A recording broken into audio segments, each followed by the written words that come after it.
नमस्कार, SBT news में आपका स्वागत है। पेश है 11 सितंबर सोमवार दोपहर 3:15 बजे राजस्थान की 15 बड़ी खबरें। इस न्यूज बुलेटिन के प्रायोजक हैं विनी केक एंड मोर। तो सबसे पहले एक नजर डालते हैं आज के हेडलाइंस पर। कांग्रेस की बड़ी जाट नेता ज्योति मिर्धा चुनाव से पहले भाजपा में शामिल।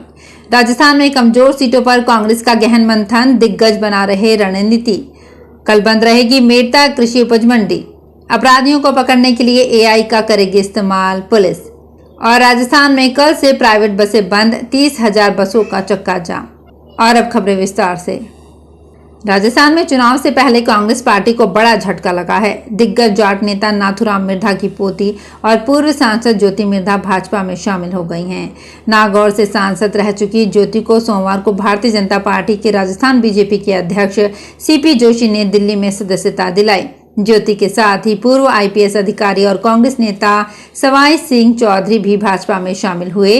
विधानसभा और लोकसभा चुनाव के मद्देनजर इसे बड़ा सियासी घटनाक्रम माना जा रहा है। राजस्थान विधानसभा चुनाव को लेकर हाल ही में गठित की गई कांग्रेस की कोर कमेटी की पहली बैठक में कमजोर सीटों पर चर्चा की गई। मुख्यमंत्री अशोक गहलोत और पूर्व मुख्यमंत्री सचिन पायलट की मौजूदगी में पार्टी के दिग्गजों ने मंथन किया।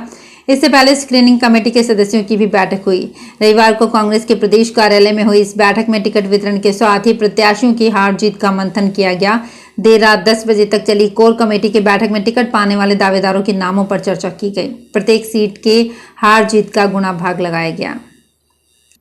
कल यानी 12 सितंबर को प्रदेश की विशिष्ट श्रेणी की मेड़ता कृषि उपज मंडी बंद रहेगी। ऐसे में मंडी में अनाज की ढेरी बोली नहीं लगेगी, इसलिए अब किसान सीधे 13 सितंबर को ही अपना अनाज लेकर मंडी पहुंचे।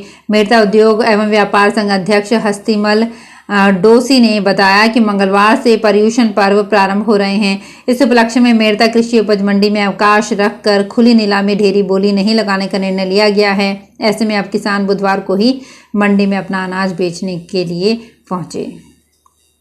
राजस्थान में अब अपराधियों और बदमाशों को पकड़ने के लिए एक बड़ी पहल शुरू हुई है। हालांकि ये काम कई राज्यों में पहले से ही पुलिस कर रही है। अब जयपुर पुलिस ने इस पर काम शुरू किया है। इसके लिए जयपुर पुलिस आर्टिफिशियल इंटेलिजेंस तकनीक वाले कैमरे का प्रयोग करेगी। इसका ट्रायल भी हो गया है। इन कैमरों के जरिए फेस रिकॉग्निशन वाले ऐप को जोड़ा जाएगा, जिससे बदमाशों को पकड़ने में मदद मिलेगी। इसकी मॉनिटरिंग सीधे पुलिस करेगी। इसका विधिवत ट्रायल जयपुर के गोविंद देव जी मंदिर में किया गया। इस दौरान 10 से अधिक बदमाशों को पकड़ा गया है। इस ट्रायल को पुलिस सफल मान रही है। प्राइवेट बस ऑपरेटर्स की ओर से 12 सितंबर से राजस्थान में चक्का जाम हड़ताल की घोषणा के बाद यात्रियों के सामने संकट खड़ा हो गया है। हड़ताल की चेतावनी के बाद अब ऑपरेटर्स ने बुकिंग करना बंद कर दिया है। हड़ताल होने पर 30,000 निजी बसों का संचालन नहीं होगा। इनमें 1,000 लोक परिवहन सेवा की बसें हैं, जो प्रदेश की गांव ढाणी से यात्रियों को लेती हैं। हड़ताल का ऐलान बस ऑपरेटर्स एसोसिएशन राजस्थान की ओर से किया गया है। और Rajasthan contract carriage bus operators association के महासचिव प्रवीण अग्रवाल ने बताया कि एसोसिएशन लोक परिवहन सेवा की बसों की model condition all India permit की तरह 8 साल से बढ़ाकर 12 साल करने सहित कई मांगे कर रही है। जयपुर में सहकार मार्ग पर लाल कोठी सब्जी मंडी के पास आज सुबह से ही जेडीए का बुलडोजर गरजा। भारी पुलिस जाब्ते के बीच जेडीए दस्ता यहां सरकारी जमीन पर कार्रवाई करने पहुंचा। करीब 1600 मीटर जमीन से जेडीए ने अतिक्रमण हटाने शुरू किए तो लोग विरोध में उतर आए। हालांकि भारी जाब्ता होने से लोग विरोध नहीं चला सके। लक्ष्मी मंदिर तिराहा पर सौंदर्यीकरण और यातायात सुधारीकरण प्रोजेक्ट में आ रही जमीन पर जेडीए ने आज सुबह कार्यवाही शुरू की और जमीन को अपने कब्जे में ले लिया। पुष्य नक्षत्र के साथ ही जयपुर के मोती डूंगरी गणेश जी मंदिर में गणेश चतुर्थी का उल्लास शुरू हो चुका है। गजानन महाराज का पुष्य अभिषेक व ध्वज पूजन के साथ जन्मोत्सव के कार्यक्रम शुरू हुए। महंत कैलाश शर्मा के सानिध्य में सुबह संकल्प लेकर भगवान गणेश जी महाराज का पंचामृत अभिषेक किया गया। इसके बाद गुलाब जल और केवड़ा जल के बाद शुद्ध जल से अभिषेक किया गया। इससे पहले 501 महिलाएं कलश यात्रा के साथ पहुंची। गणेश जी महाराज को 108 मोदक अर्पित किए जा रहे हैं। मोदक अर्पण 17 सितंबर तक चलेगा। पदनाम परिवर्तन, ग्रेड पे बढ़ाने सहित विभिन्न मांगों को लेकर राजस्थान फार्मासिस्ट कर्मचारी संघ के बैनर तले आज से सीकर में फार्मासिस्ट ने 2 घंटे का कार्य बहिष्कार शुरू कर दिया है। आज सुबह सीकर के एसके अस्पताल में फार्मासिस्ट ने सुबह 8 से 10 बजे तक कार्य बहिष्कार किया। इस दौरान मेडिसिन काउंटर पर मरीज और उनके परिजनों की लाइनें लग गई। 15 सितंबर को पूर्ण हड़ताल की चेतावनी भी दी गई है। जयपुर हेरिटेज नगर निगम में मेयर मुनीश गुर्जर और अतिरिक्त आयुक्त राजेंद्र वर्मा में एक बार फिर कोल्ड वॉर शुरू हो गया है। ट्रांसफर के 1.5 महीने बाद भी नगर निगम से रिलीव नहीं होने के कारण अब मेयर मुनीश गुर्जर ने राजेंद्र वर्मा के साथ ही निगम से रिलीव नहीं होने वाले अधिकारियों के खिलाफ मोर्चा खोल दिया है। उन्होंने कहा कि नगर निगम में बड़े पदों पर बैठे अधिकारी ट्रांसफर के बावजूद निगम नहीं छोड़ रहे हैं। उन्होंने नए पद पर ज्वाइन कर लिया, लेकिन नगर निगम से उनका मोह नहीं छूट रहा है, इसलिए इनकी शिकायत राज्य सरकार से की जाएगी। भाजपा की परिवर्तन संकल्प यात्रा 3 दिन तक भीलवाड़ा में रहने वाली है। इसको लेकर भाजपा ने कार्यक्रम जारी कर दिया है। इसमें केंद्रीय मंत्री अनुराग ठाकुर, केंद्रीय मंत्री जनरल वीके सिंह, केंद्रीय मंत्री साध्वी निरंजन ज्योति व भाजपा प्रदेश अध्यक्ष सीपी जोशी सहित केंद्रीय प्रदेश पदाधिकारी शामिल रहेंगे। भाजपा जिलाध्यक्ष प्रशांत मेवाड़ा ने बताया कि परिवर्तन संकल्प यात्रा 12 सितंबर को भीलवाड़ा जिले में आसींद विधानसभा के सूरज चौराहे से प्रवेश करेगी। अगले दिन 13 सितंबर को आसींद के सवाई भोज में सुबह 10 बजे स्वागत किया जाएगा। वहीं 14 सितंबर को ये यात्रा सुबह 10 बजे भीलवाड़ा शहर से आरजिया चौराहा, शाहपुरा चौराहा, बनेड़ा बस स्टैंड, सरदार नगर चौराहा होते हुए शाहपुरा पहुंचेगी। क्षत्रिय सरगरा युवा विकास मंच की ओर से 28 सितंबर को अनंत चतुर्दशी पर पाली में वाहन रैली निकाली जाएगी। इसके साथ ही शाम को राजा बली के नाम भजन संध्या का आयोजन किया जाएगा। ये निर्णय आनंद नगर स्थित राजा बली मंदिर में आयोजित बैठक के दौरान लिया गया। क्षत्रिय सरगरा युवा विकास मंच उपाध्यक्ष सोहन पवार ने बताया कि अनंत चतुर्दशी पर सरगरा समाज द्वारा विभिन्न कार्यक्रमों का आयोजन किया जाएगा। राजा बली मंदिर आनंद नगर के अध्यक्ष बंटी भाई आउआ ने बताया कि 28 सितंबर को राजा बली के नाम भजन संध्या का आयोजन किया जाएगा।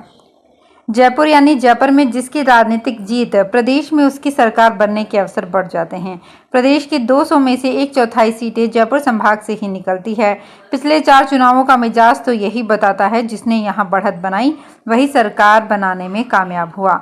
संभाग की 50 सीटों पर जीत का डंका फहराने के लिए भाजपा और कांग्रेस में तू डाल डाल मैं पात पात वाली कहावत का खेल चल रहा है। पूरे राजस्थान की सियासी बिसात राजधानी से ही बिछती है, लिहाजा इस संभाग का महत्व अपने आप बढ़ जाता है। पिछले चुनाव में जिस सीकर जिले में भाजपा खाता भी नहीं खोल पाई थी, वहां पीएम नरेंद्र मोदी ने बड़ी सभा करके माहौल पार्टी के पक्ष में करने की कोशिश की है। उदयपुर जिले के खेरवाड़ा कस्बे में जल संकट को लेकर लोग अभी से चिंतित हैं। असल में इस कस्बे की प्यास गोदावरी बांध बुझाता है, लेकिन इस बार भी ये बांध नहीं भरा, अभी ये आधा खाली है। ऐसे में आने वाले 2024 के पहले महीने जनवरी से ही जल संकट की समस्या होगी। ग्रामीणों का कहना है कि अगर बांध नहीं भरता पूरा तो ये समस्या होती ही है, और ऐसा ही 2022 में भी हुआ था। ग्रामीण चाहते हैं कि खेरवाड़ा का जिस तेजी से विकास हो रहा है उसे देखते हुए वहां पेयजल प्रबंधन का आगामी 25 सालों की सोच के साथ प्लान बनाकर स्थायी समाधान करना चाहिए। असम के मुख्यमंत्री हेमंत बिस्वा शर्मा ने कांग्रेस के गांधी परिवार पर सरनेम हड़पने का आरोप लगाया है। रविवार 10 सितंबर को गुवाहाटी में भाजपा मुख्यालय पर एक कार्यक्रम के दौरान हेमंत बिस्वा ने कांग्रेस सांसद राहुल गांधी से अपना सरनेम छोड़ने को कहा। हेमंत बिस्वा ने कहा, महात्मा गांधी ने देश को आज़ाद कराया है और आप लोगों ने गांधी टाइटल हड़प लिया। इंदिरा गांधी, राजीव गांधी, राहुल गांधी, प्रियंका गांधी किस फॉर्मूले से गांधी हैं? गांधी टाइटल रख लेने से डकैत साधु नहीं बनता। असम सीएम ने कहा कि आप लोग डुप्लीकेट गांधी हैं। तृणमूल कांग्रेस के राष्ट्रीय महासचिव अभिषेक बनर्जी ने दावा किया है कि प्रवर्तन निदेशालय ने इन्हें 13 सितंबर को पूछताछ का नोटिस भेजा है। इसी दिन दिल्ली में विपक्षी दलों की इंडियन नेशनल डेवलपमेंट अलायंस की कोऑर्डिनेशन कमेटी की पहली बैठक है। बनर्जी भी इस पैनल के मेंबर हैं।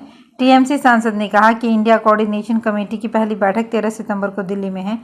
उसमें मैं भी सदस्य हूं, लेकिन ईडी के डायरेक्टर ने मुझे उसी दिन उनके सामने पेश होने के लिए नोटिस दे दिया। तो फिलहाल इस बुलेटिन में इतना ही, फिर हाजिर होंगी कुछ और बड़ी खबरों के साथ।